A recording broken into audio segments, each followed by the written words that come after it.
بسم اللہ الرحمن الرحیم۔ السلام علیکم ناظرین محترم، امید ہے خیریت سے ہوگی۔ اس وقت پاکستان میں قاضی فائز عیسیٰ صاحب کی جو جانے کا وقت ہوا جاتا ہے، اور غالباً 26 اکتوبر کو نیا آنے والا چیف جسٹس آف پاکستان یحییٰ آفریدی اپنے عہدے کا ایوان صدر میں حلف لے گی۔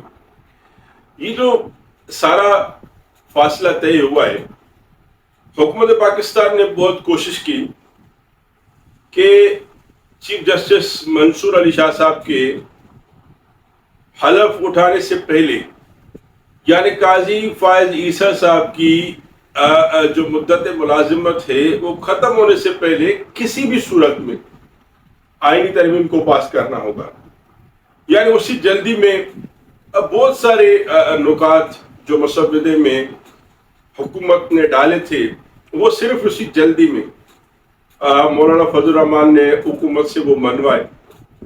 میں آپ کو یقین کے ساتھ بتا سکتا ہوں کہ مولانا فضل الرحمان صاحب کی بات حکومت کبھی بھی نہیں مانتی، لیکن حکومت پاکستان کے پاس ٹائم نہیں تھا۔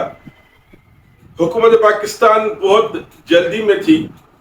حکومت پاکستان یہی سوچ رہی تھی کہ قاضی فائز عیسیٰ کی ریٹائرمنٹ سے پہلے اس مراحل کو ختم کرنا ہے، کیونکہ حکومت پاکستان کا جو ویژن تھا آئینی ترمیم 26ویں آئینی ترمیم اسمبلی سے پاس کرانے کا، وہ صرف اور صرف ایک ہی تھا کہ چیف جسٹس منصور علی شاہ صاحب کو سپریم کورٹ کا چیف جسٹس نہیں بننے دینا۔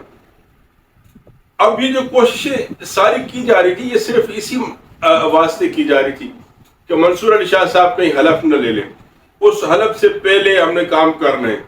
اب اسی سارے ٹائم میں مولانا فضل الرحمان صاحب نے بہت سارے نکات پہ حکومت کے ساتھ ایگری نہیں کیا، ان نکات کو حکومت نے اس مسودے سے نکال دیا۔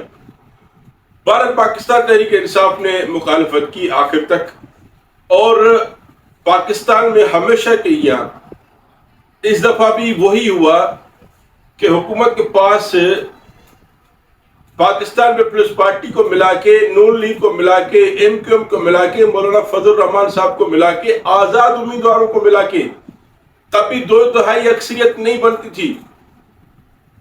لیکن پھر وہی ہوا جو ہمیشہ پاکستان کے آئین کے ساتھ کھلواڑ ہوتا ہے، وہی ہوا جو پاکستان کے منتخب نمائندے اپنے قومی اسمبلی کی سیٹ کی سودے بازی کرتے ہیں پیسوں کے عوض۔ وہی ہوا جن کا کسی پاکستانی کے وہم و گمان میں نہیں تھا۔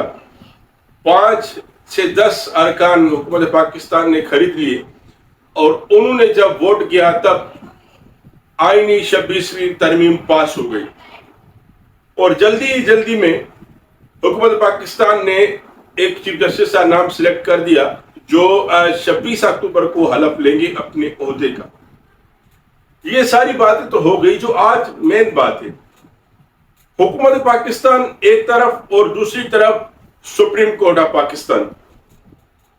حکومت پاکستان کی بقا کی خاطر کام کرتی ہے، پاکستان میں بسنے والے شہریوں کے لیے کام کرتی ہے۔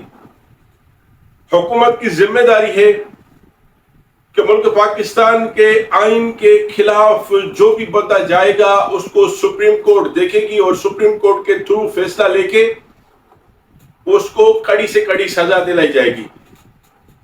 اب جس ملک میں ایک حکومت اسی انصاف دلانے والے ادارے یعنی سپریم کورٹ سے ڈرتی ہو، اور یہ سوچتی ہو کہ کہیں ہمارے خلاف میں فیصلہ آ جائے، تو آپ یہ سمجھ سکتے ہیں کہ وہاں کی جو عوام ہے اس کی رائے اپنی حکومت کے بارے میں کیا ہوگی۔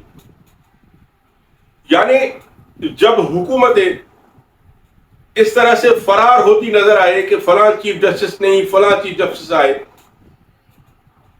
چیف جسٹس منصور علی شاہ صاحب سے آپ کو کیا خطرات تھے، آپ کو کیا نقصانات تھے، میں اس بات پہ قطعاً بات نہیں گھماؤں گا کہ جسٹس یحییٰ آفریدی نے جو حکومت پاکستان نے جو فیصلہ کیا ہے وہ غلط ہے یا صحیح ہے، درست فیصلہ ہے، ہم اس پہ نہیں جا رہے ہیں۔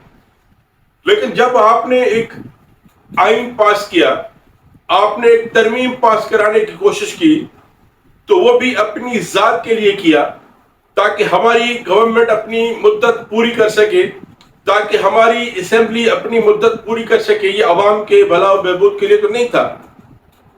اس میں مین مقصد یہی تھا. پھر اس کے جو مسودے تھے، اس کے جو نکات تھے، وہ بڑھتے گئے.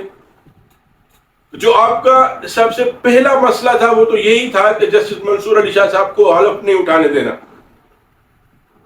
حکومت پاکستان نے اپنے مرضی کا چیف جسٹس لگانا ہے. تو آج سے یہ طے ہو گیا کہ کوئی بھی حکومت سپریم کورٹ کی طرف سے نااہل نہیں ہوگی، کیونکہ کوئی بھی وزیر اعظم اپنے خلاف دینے والے فیصلے جو بھی جج کرے گا اس کو سپریم کورٹ کا جج نہیں بنائے گا. ہر کوئی حکومت، یا پی ٹی آئی کی ہو، چاہے مسلم لیگ نون کی، چاہے پاکستان پیپلز پارٹی کی، وہی جج لگائیں گے جو ان کے حساب سے ان کی اداؤں پہ پورا اتریں گے. تو پاکستانی عوام آپ سے سوال کرنے کا حق بجانب رکھتی ہے کہ کہاں گیا پاکستان کا عدل، کہاں گیا پاکستان کا انصاف؟ کہ جب آپ اپنی مرضی کا چیف جسٹس لگائیں گے تو آپ کے خلاف جو چوری چکاری کے کیسز ہیں، جو کرپشن کے کیسز ہیں، جو غنڈہ گردی کے کیسز ہیں، جو دہشت گردی کے کیسز ہیں، اس کے فیصلے کون کرے گا؟ کیا اسی چیف جسٹس آف پاکستان سے آپ توقع کرتے ہیں کہ وہ آپ کے خلاف فیصلے دیں گے؟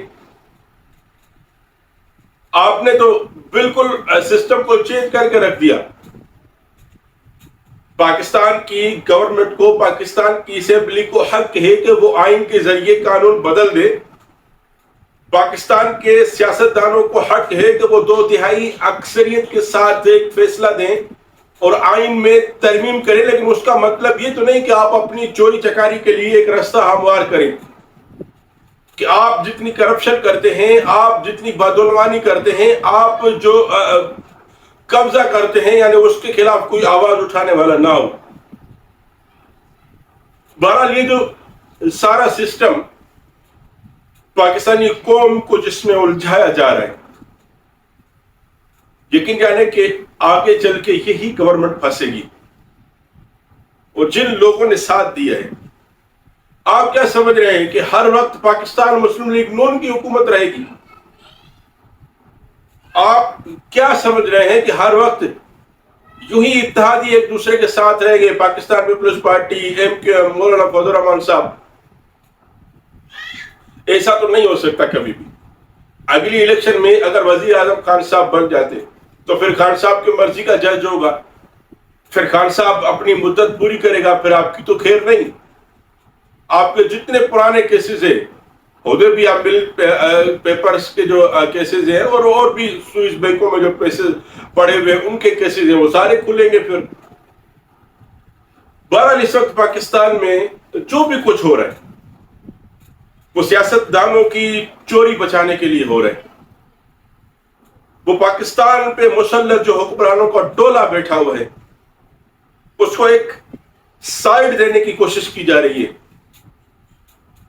آپ میسج دے رہے ہیں قوم کو، آپ میسج دے رہے ہیں اداروں کو کہ سیاست دانوں کی کرپشن کے خلاف جو بھی آواز اٹھائے گا اس کا یہی اثر ہوگا.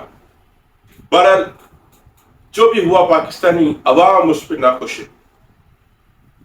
کم سے کم ایک شک جو آپ نے یہ سپریم کورٹ کی ہے، اس میں پاکستان کی عوام خوش نہیں ہے.